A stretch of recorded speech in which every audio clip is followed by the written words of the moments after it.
ladies and gentlemen, I give you Lord of Thunder, Zed.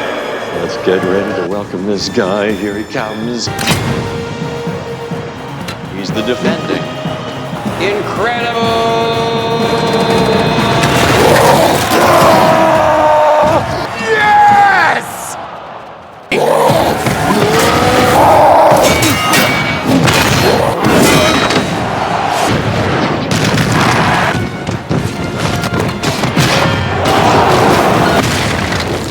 Hey, big guy.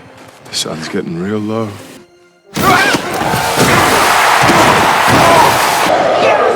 That's how it feels!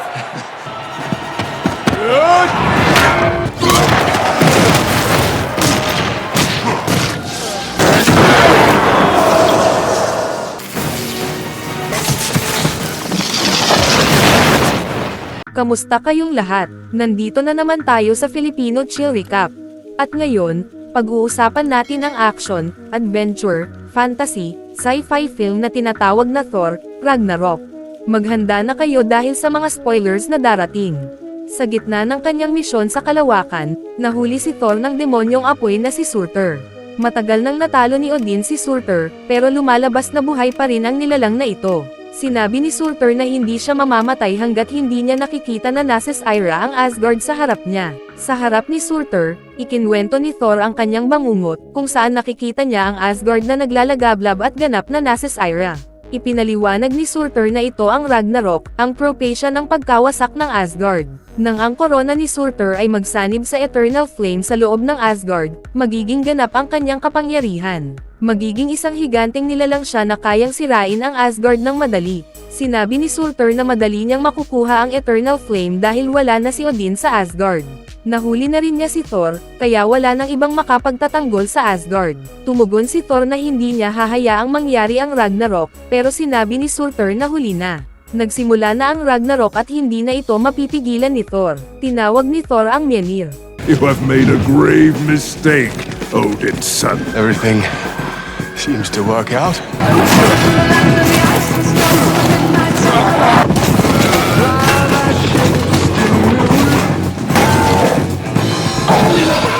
Pinukpok niya ang mga alagad ni Surtur na nakapalibot sa kanya, at buong lakas na inatake si Surtur. Sa huli, nagawa ni Thor na makuha ang korona ni Surtur. Nakipag-ugnayan si Thor kay Heimdall, at hiningi niyang buksan ang Bifrost Gate. Ngunit hindi lumitaw ang Bifrost sa Asgard.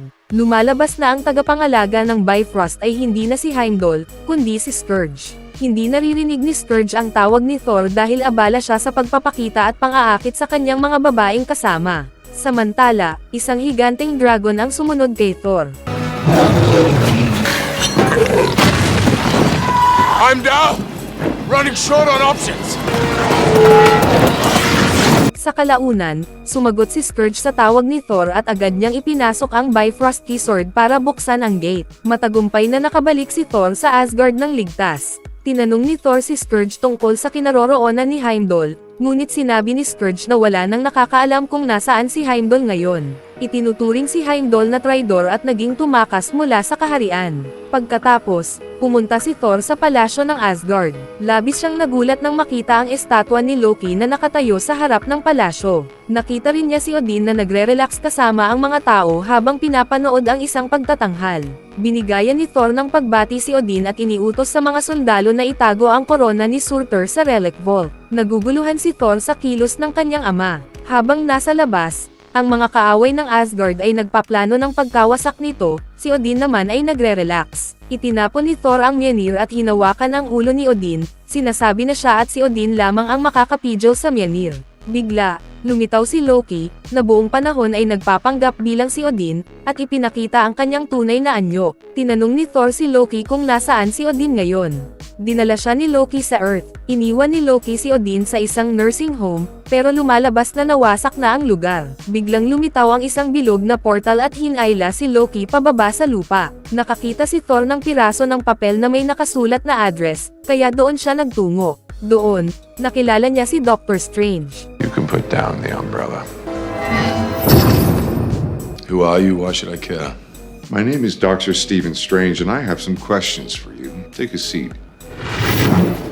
Ipinaliwanag ni Strange kung bakit niya hinuli si Loki at dinala si Thor doon, na si Loki ay isa sa pinakamapanganib na tao sa Earth. Ipinaliwanag naman ni Thor ang dahilan ng kanilang pagdating, hanapin si Odin. Kapag nakita na nila si Odin, aalis na sila sa Earth. Nang marinig ito, sinabi ni Strange na si Odin ay kasalukuyang nasa Norway. Pumayag si Strange na tulungan silang makita si Odin, pero may kondisyon, pagkatapos nilang makita si Odin, agad silang aalis sa Earth. Gamit ang hibla ng buhok ni Thor, lumikha si Strange ng portal papuntang Norway. Pagkatapos, ibinalik niya si Loki, at sina Thor at Loki ay ipinadala sa portal para makita si Odin. Agad na nilapitan ni Thor si Odin at hinihingi siyang bumalik, pero sinabi ni Odin na malapit nang matapos ang kanyang buhay. Sinabi ni Odin na hindi na mapipigilan ang Ragnarok. Sinabi ni Thor na nakuha niya ang korona ni Surtur at naniniwala siyang napigilan niya ang Ragnarok. Ngunit ipinaliwanag ni Odin na ang Ragnarok ay hindi tungkol kay Surtur, kundi tungkol sa Goddess of Death, si Hela. Si Hela ang unang anak ni Odin at nakatatandang kapatid ni Thor. Sa lahat ng panahon, ipinakulong ni Odin si Hela gamit ang kanyang sariling lakas ng buhay, ngunit hindi na siya sapat na malakas para pigilan ito. Si Hela ay isang nilalang na uhaw sa digmaan, kaya napilitan si Odin na ikulong siya. Kinukuha ni Hela ang kanyang kapangyarihan mula sa Asgard, at kapag nakarating siya doon, lalakas ang kanyang lakas ng walang hanggan. Hiniling ni Odin kina Thor at Loki na pigilan si Hela, anuman ang mangyari. Bigla, namatay si Odin, at ang kanyang katawan ay naging alikabok at nawala. Pagkatapos ng kamatayan ni Odin, lumitaw ang Goddess of Death, si Hela. So he's gone. You must be Hela, and Thor, son of Odin. Really? You don't look like him.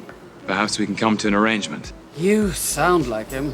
Iniutos niya kina Thor at Loki na lumuhad sa harap niya, pero syempre, tumanggi ang dalawa. Itinapon ni Thor ang Mjolnir, pero sa hindi inaasahan, naitigil ito ni Hela gamit ang isang kamay lamang. Maging ang martilyo ay winasak niya ng madali. Sinabi ni Loki kay Scourge na dalhin sila pabalik sa Asgard, at bumukas ang Bifrost Portal.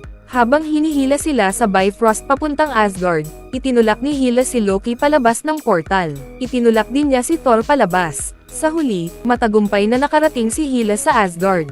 Pinatay niya ang dalawang gwardya na nakatayo roon, at nakita ito ni Scourge na natakot, kaya napilitan siyang lumuhad sa harap ni Hela. Sa ibang lugar, nakarating si Thor sa isang planeta na tinatawag na Sakar. Nilapitan siya ng ilang tao na gustong hulihin siya. Lumaban si Thor sandali, pero may isang nagpakawalan ng electric net na naging sanhi upang mawalan siya ng lakas. Bigla, dumating ang lasing na babae na si Scrapper sa kanyang barko. Binaril niya ang mga tao roon dahil gusto rin niyang makuha si Thor. Pagkatapos, inilagay ng babae ang isang shock device sa leeg ni Thor, kaya hindi na siya makalaban. Sa Asgard, pinagsama-sama ni Hela ang lahat ng puwersang Asgardian. Iniutos niya sa lahat na sumunod sa kanyang utos dahil siya ang tunay na tagapagmana ng Asgard. Ngunit, tumanggi ang lahat ng sundalo na sumunod. Walang kahirap-hirap, nakipaglaban si Hela at pinatay ang lahat ng sundalo roon.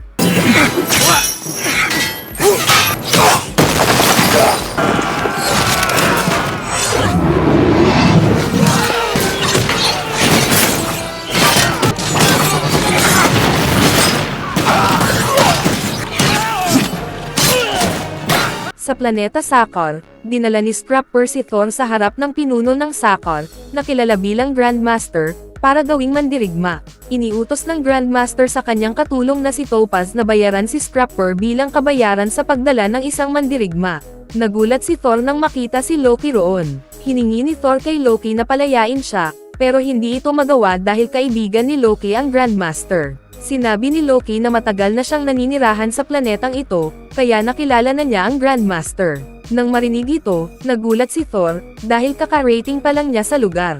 Ipinaliwanag ng Grandmaster na ibang daloy ang oras sa planeta Sakar kumpara sa ibang lugar. Sinabi ng Grandmaster na kung matatalo ni Thor ang kanyang champion fighter, mapapalaya siya.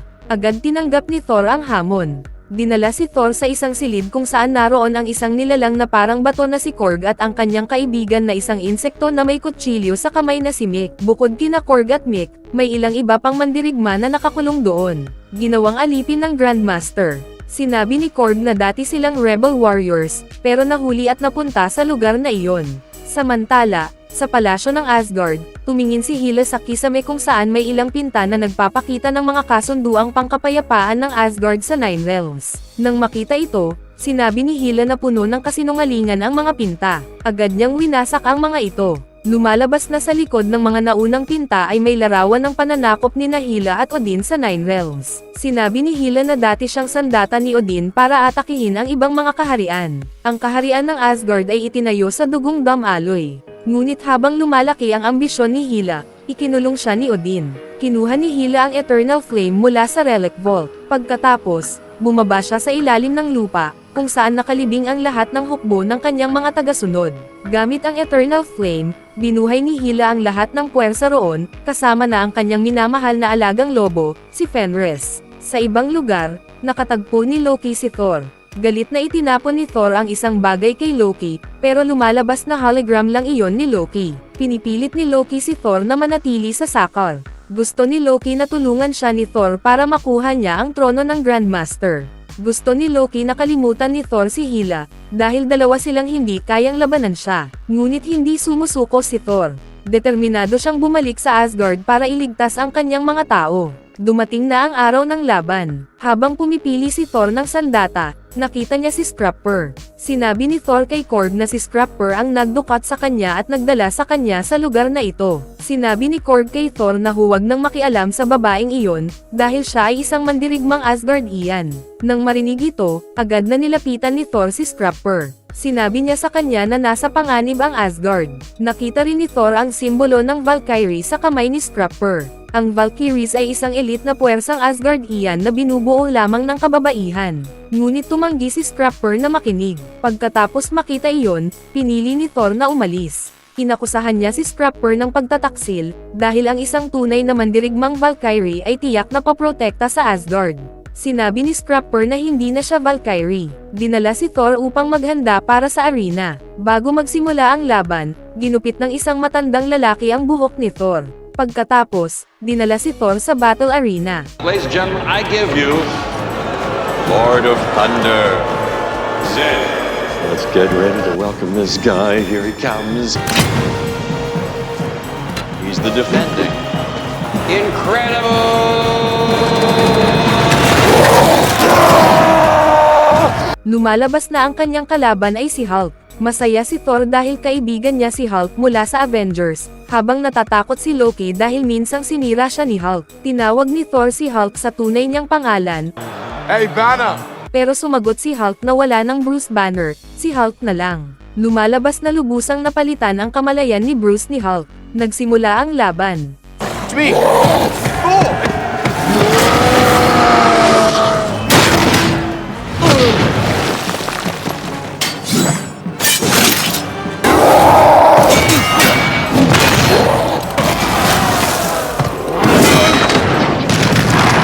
Here we go. Here we go.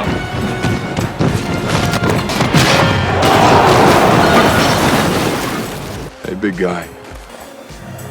That's it. Sun's going down.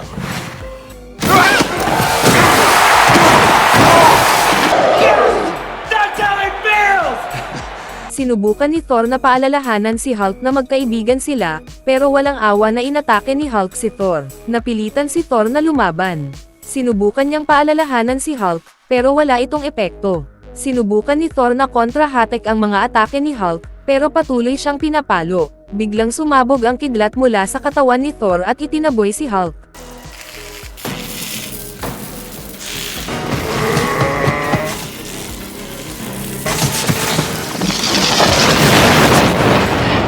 Nang papatak na si Thor na muling umatake, binigla siya ng Grandmaster gamit ang kuryente. Tumalon si Hulk at pinabagsak si Thor sa lupa. Samantala sa Asgard, ipinaalam ni Scourge kay Hela na ang mga taong tumatangging sumunod sa kanya ay nagtatago sa isang lugar. Nagpadala si Hela ng mga sundalo upang hanapin ang kanilang kinaroroonan. Plano ni Hela na sakupin ang buong universo. Pinangunahan niya ang kanyang hukbo patungo sa Bifrost Gate, pero pagdating doon, nawawala ang key sword na kailangan para buksan ang Bifrost Gate. Lumalabas na ninakaw ang espada ni Heimdall. Sa kagubatan, dinala ni Heimdall ang mga taong Asgard iyan na tumatangging sumunod kay Hela at itinago sila sa isang lihim na kuta. Sa planeta Sakar, lumalabas na iniligtas ni Hulk si Thor at dinala siya sa kanyang silid. Tinanong ni Thor kung paano nakarating si Hulk sa planeta Sakar. Sa pamamagitan ng bintana, ipinakita ni Hulk ang Quinjet na ginamit niya. Nang makita ni Thor na buo pa ang barko, nakaisip siya ng plano para makatakas sa planeta. Inimbitahan ni Thor si Hulk na umalis kasama siya, pero tumanggi si Hulk. Gusto niyang manatili doon dahil sa Earth, hinahamak siya ng mga tao. Sa huli, nagdesisyon si Thor na umalis mag-isa. Ngunit nang subukan niyang dumaan sa pinto, elektrisado pala ito. Tumawa si Hulk habang nakikita si Thor na natutuklaw ng kuryente. Kailangan mag-isip si Thor ng paraan para makatakas. Nakipag-ugnayan siya kay Heimdall para humingi ng tulong, pero hindi makakatulong si Heimdall dahil hindi niya ma-access ang Bifrost Gate sa pamamagitan ng kanyang inner sight. Nakikita ni Thor si Heimdall na tinutulungan ang mga tao na magtago mula sa puwersa ni Hela. Sinabi ni Heimdall na kung matuklasan ni Hela ang kanilang taguan, ang tanging paraan para makaligtas ay lisanin ang Asgard. Hindi nila kayang labanan si Hela, dahil bawat araw ay lalong lumalakas ang kanyang kapangyarihan. Kailangan agad bumalik ni Thor sa Asgard upang pigilan si Hela sa pagsakop sa universo. Sinabi ni Heimdall kay Thor na upang makaalis sa planeta Sakar, kailangan niyang sumakay sa isang barko at dumaan sa pinakamalaking cosmic rift na makikita sa kalangitan. Humingi si Thor ng tulong kay Hulk para tawagin si Scrapper. Pagdating ni Scrapper, sinabi ni Thor sa kanya na pumanaw na si Odin at muling nagbangon si Hela. Nang marinig ito, sinabi ni Scrapper na kung muling nagbangon si Hela, ibig sabihin natalo na ang Asgard. Pero hindi sumuko si Thor. Hinimok niya si Scrapper at Hulk na tulungan siya. Sinabi ni Scrapper na ayaw niyang bumalik sa Asgard dahil minsang brutal na pinaslang ni Hela ang lahat ng Valkyrie warriors. Si Scrapper lamang ang nag-iisang nakaligtas dahil nakatakas siya. Ang pangunahing dahilan ni Thor sa pakikipag-usap kay Scrapper ay alisin ang shock device sa kanyang leeg. Nagtagumpay siya sa pag-alis nito. Pagkatapos, sinira ni Thor ang isang bintana at tumalon palabas, sumakay sa isang barko at naipasigla ito. Ngunit sumunod si Hulk mula sa likuran. Dahil sa laki niya, aksidenteng nasira ni Hulk ang ilang bahagi ng engine ng barko. Aksidenteng napindot ni Thor ang isang button, at lumabas sa screen si Natasha Romanoff, Black Widow. Nang makita ito, nag-react ang kamalayan ni Hulk at bumalik siya sa anyong si Bruce Banner. Sa simula, naguluhan si Bruce, iniisip kung nasaan siya at paano siya napunta roon. Nagulat si Bruce nang sabihin ni Thor na 2 taon na siyang Hulk sa planetang ito. Nakita nila na inaanunsyo ng Grandmaster na nakatakas sina Thor at Hulk. Iniutos ng Grandmaster sa lahat ng kanyang puwersa na hulihin sila. Tinawag sina Loki at Scrapper upang humarap sa Grandmaster. Iniutos ng Grandmaster kay Loki at Scrapper na ibalik sina Thor at Hulk, kung hindi ay papatayin niya silang dalawa. Sa corridor, nakipaglaban sina Loki at Scrapper, nag-aakusa sa isa't isa. Napagtanto ni Loki na si Scrapper ay isang Valkyrie. Akala ni Loki patay na lahat ng Valkyrie. Hinawakan ni Loki ang ulo ni Scrapper upang makita ang kanyang mga alaala. Dito, nakita ni Loki si Hela na pinapatay lahat ng Valkyrie warriors sa mga kalye. Sinabi ni Bruce na noong panahon na siya ay Hulk, wala siyang kontrol sa kanyang katawan. Pakiramdam ni Bruce, kung magiging Hulk siya muli, hindi na siya makakabalik sa kanyang anyong tao. Sinabi ni Thor na tutulungan niya si Bruce na makaalis sa lugar na ito, ngunit hindi sila babalik sa Earth, pupunta sila sa Asgard para tulungan si Thor na labanan si Hela. Sa simula, tumanggi si Bruce dahil ayaw niyang maging Hulk muli. Nakita ni Scrapper sina Thor at Bruce na nawawala sa mga kalye. Sinabi ni Scrapper ang dahilan kung bakit siya palaging lasing, gusto niyang makalimot sa massacre na ginawa ni Hela. Pero ngayon, napagtanto ni Scrapper na hindi na niya maiiwasan ito. Kahit mamatay siya, gusto niyang mamatay na lumalaban kay Hela. Sa wakas, pumayag si Scrapper na tulungan si Thor na labanan si Hela. Dinala ni Scrapper sina Thor at Bruce sa kanyang silid upang kumuha ng ilang gamit. Isa na rito ay ang isang Valkyrie sword. Lumalabas na hinahawakan din ni Scrapper si Loki doon. Ayon kay Heimdall, upang makabalik sa Asgard, kailangan nilang dumaan sa pinakamalaking cosmic rift sa kalangitan. Ngunit para makatawid, kailangan nila ng espesyal na barko. Sinabi ni Loki na maraming kamangha-manghang barko ang Grandmaster sa kanyang garahe, at alam niya ang access code para makapasok. Sa simula, nag-alinlangan sina Thor, Bruce, at Scrapper dahil madalas gumawa ng tusong plano si Loki, pero wala na silang ibang pagpipilian. Sa huli, pinayagan nila si Loki na pumunta upang ilihis ang atensyon ng Grandmaster at ng kanyang puwersa. Pinalaya ni Scrapper sina Korg at ang iba pang bilanggo upang simulan ang isang rebelyon. Nakapasok sina Thor at Loki sa garahe ng barko.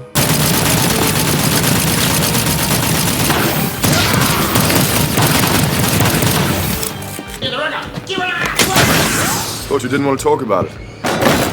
Get help! Help him! Tulad ng inaasahan, tinalikuran sila ni Loki, gusto niyang hulihin si Thor at ibigay sa Grandmaster. Ngunit inasahan na ni Thor ang kilos ng kanyang kapatid. Una, inilagay ni Thor ang isang shock device sa likod ni Loki, sa kanya ito binigla at iniwan na lang. Kumuha si Thor ng barko at mabilis na lumipad patungo sa Cosmic Rift. Hinahabol sila ng puwersa ng Grandmaster mula sa likuran. Sumunod sina Scrapper at Bruce. Inilagay ni Scrapper si Bruce sa barkong pinapiloto ni Thor. Mula sa likuran, lumitaw si Topaz at nagsimulang magpaputok sa kanila. Gusto ni Thor na sumagot ng putok, pero lumalabas na walang armas ang barko, pang sightseeing lang ito. Binomba ni Topaz ang barko ni Scrapper at winasak ito. Sa kabutihang palad, nakatakas si Scrapper. Tumalon siya at winasak ang mga barkong kaaway. Sinabi ni Thor kay Bruce na siya na ang mag-pilot habang tinutulungan niya si Scrapper. Sa malaking pagsisikap, sunod-sunod nilang winasak ang mga barkong humahabol sa kanila.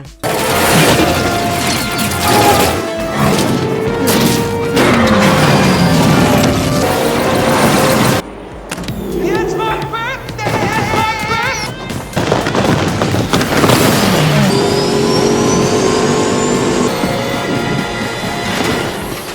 Sa wakas, nakapasok sila sa pinakamalaking Cosmic Rift. Dumating na sina Thor, Scrapper, at Bruce sa Asgard. Mula sa radar, nakita nila ang mga Asgardian na hinahabol ng puwersa ni Hela. Nagdesisyon si Thor na pumasok sa palasyo upang ilihis ang atensyon ni Hela, habang si Scrapper at Bruce naman ang tutulong sa paglilikas ng mga Asgardian. Naglagay si Scrapper ng mga armas sa barko. Samantala, natuklasan ni Hela ang kuta kung saan nagtatago ang mga Asgardian. Ngunit pagpasok niya, wala na roon ang mga tao. Lumalabas na dinala ni Heimdall ang mga Asgardian sa Bifrost Gate para makatakas sa ibang planeta. Ngunit pagdating nila sa Bifrost Bridge, hinarang sila ni Fenris. Habang papatama ang higanteng lobo mula sa itaas, pinaputok ito ni Scrapper mula sa likuran. Dumating din ang puwersa ni Hela para harangan ang mga tumatakas na Asgardian. Samantala, lumalaban si Thor kay Hela ng buong lakas. To be honest, I expected more.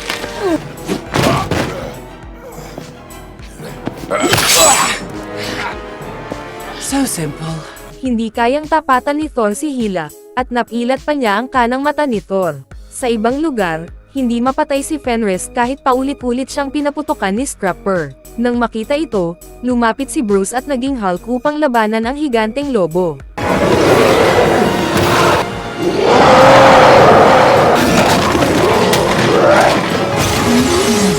Lalong lumala ang kaguluhan. Ang napakalaking hukbo ni Hela ay nakapaloob sa paligid ni Heimdall at ng mga Asgardian. Biglang dumating sina Korg at Mick upang tulungan si Heimdall. Dumating si Korg kasama si Loki gamit ang malaking barko na kayang isakay ang lahat ng Asgardian. Isa-isa, sinimulang sumakay ang mga tao sa barko, pero patuloy na inaatake sila ng puwersa ni Hela. Sinabi ni Hela kay Thor na hindi siya mananalo at walang silbi ang pagtakas, patayin niya silang lahat sa kanyang nasasakupan. Sa sandaling nawalan ng malay, nakatagpo ni Thor si Odin. Sinabi ni Thor na hindi niya matatalo si Hela nang wala ang kanyang martilyo. Sagot ni Odin na hindi matatakot si Thor, siya ang God of Thunder. Sandata lamang ang martilyo, hindi ang pinagmumulan ng kanyang kapangyarihan. Sinabi rin ni Odin na ang Asgard ay hindi lugar, kundi ang mga taong naninirahan dito. Naniniwala si Odin na kaya ni Thor harapin ang lahat ng ito dahil mas matalino siya kaysa sa kanya. Nang muling magkamalay si Thor, nagpakawala siya ng napakalakas na kidlat na tumama kay Hela. Agad siyang bumilis patungo sa Bifrost Bridge upang tulungan ang iba.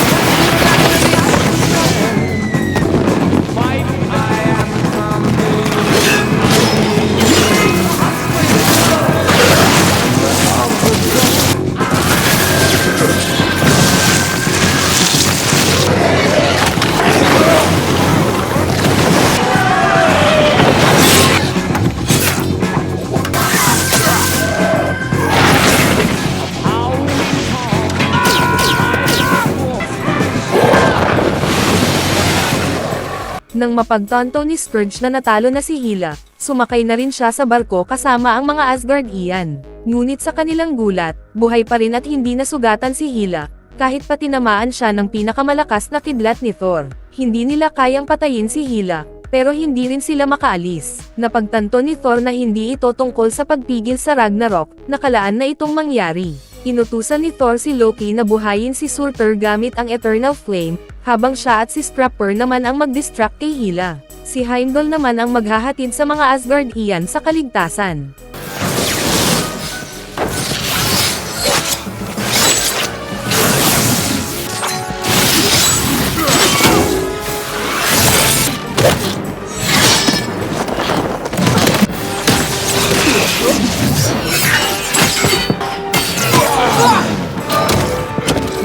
Pinahinto ni Hela ang barko, at sinakop ito ng kanyang puwersa. Nang makita ito, itinaas ni Scourge ang kanyang dalawang baril at inatake ang mga sundalo ni Hela. Tumalon si Scourge mula sa barko, isinakripisyo ang sarili para labanan ang hukbo ni Hela upang makaligtas ang mga Asgardian. Sa huli, pinatay ni Hela si Scourge. Sa palasyo, sa wakas ay nagtagumpay si Loki sa muling pagbuhay kay Surtur. Ngayon, natupad na ang propesya ng Ragnarok. Lumaki si Surtur at nagsimulang wasakin ang Asgard. Upang matiyak na makaliligtas ang mga Asgardian, kailangan payagan ni Thor at ng iba si Surtur na sirain ang Asgard. But we need to let him finish the job, otherwise... I'll stop you, moron! Don't smash! Big monster! Nang makita ito, tumanggi si Hela na hayaan si Surtur na wasakin ang Asgard. Sumakay sina Thor, Scrapper, at Bruce sa barko. Mula sa malayo, nakita nila si Surtur na tinalo si Hela at tuluyang winasak ang Asgard. Nalungkot si Thor sa pagkasira ng kanyang tahanan, pero pinaalalahanan siya ni Heimdall na sa katunayan ay nailigtas niya ang mga Asgardian mula sa tuluyang pagkawasak. Sumunod si Loki gamit ang isang maliit na barko. Sa wakas, nagdesisyon si Thor na dalhin ang mga Asgardian sa Earth. Naniniwala siya na magiging ligtas at maayos sila doon. Sa kalawakan, bago pa man sila makarating sa Earth, biglang lumitaw sa harap nila ang isang malaking barko. At doon nagtatapos ang pelikula. Kaya, ano ang masasabi ninyo tungkol sa pelikulang ito? Iwan ang inyong opinyon sa comment sa ibaba. Bago tayo magtapos ay isa-shoutout muna natin si Imelda Nemi, Dark Nero, Mark, Grace Linas, Joyce Anog, Rafi Desen, Lizel Tata, Alfred Consainado Family from Palayab Nagkarlan Laguna, NG Gabaw from Quezon Soangan Palawan, Jerzen Celis from Iloilo, Jesny Vergara from POV Corpus Masbate, John Ramirez from Mastay, Margie Bautista from Dasmariñas Cavite, Matt G. Jr. from Taguig, at Vector CODM from Butuan City. Mag-subscribe na kung hindi ka pa nakasubscribe, pindutin na rin ang notification bell at like button para sa marami pang movie recap katulad nito, at mag-iwan ng comment down below. And as always, thank you for watching.